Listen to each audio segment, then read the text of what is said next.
run on American soil. Here he is in lane 8 as we get set for one of 9 heats in the men's 800 meters. The top 3 finishers plus the next 5 fastest times will advance. So 3 times 9:27 plus 5 will go from, in all, 70 entrants down to 32.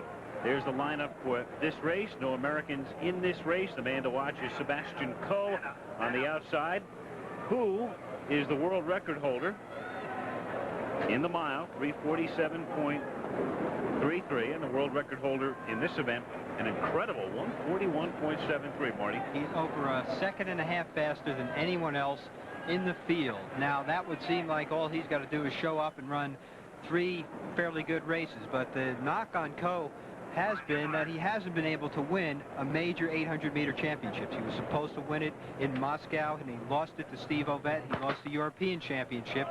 So even this is starting to worry him. He wonders about his tactics sometimes also, I'm sure.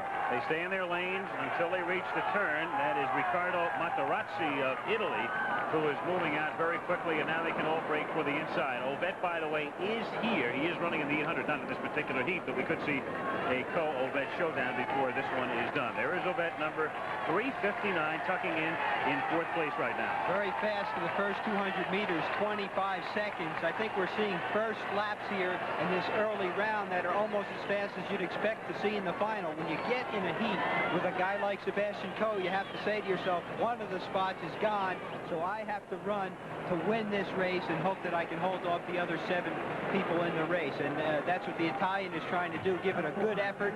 He's coming up to the bell lap, 27 seconds for the second 200 meters, so he really slowed it down. So you saw the split 52-30, Marty, for 400 meters. Right, a 2-second difference between 200 meters. That gives a guy like Coe and the other guys who are milers a chance to kind of catch a breather, and now Coe should have a very good kick coming off the last turn. You've got Materazzi and Khalifa with Coe in 3rd place, and Musango also in the chase from Zambia. Here he comes. He only has to finish now in the top 3 to assure himself a spot, and it looks like it's not going to be much of a problem as he looks over his right shoulder. He moves into the lead. He moves by Materazzi. That's Khalifa moving up, and also Colomán Trabado of Spain coming up as well. But it is Coe.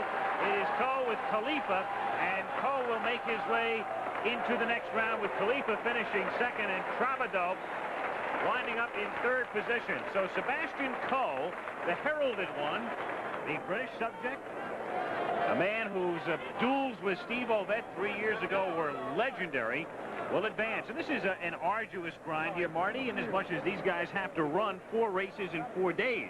Well, there's a lot of, it's physically tough, although in this heat, as you saw, Coe did not ever have to go into a full all-out sprint. He never even had to get up on his toes and sprint. He moved into the last turn, passed very easily, and then was just very dicey down the straightaway.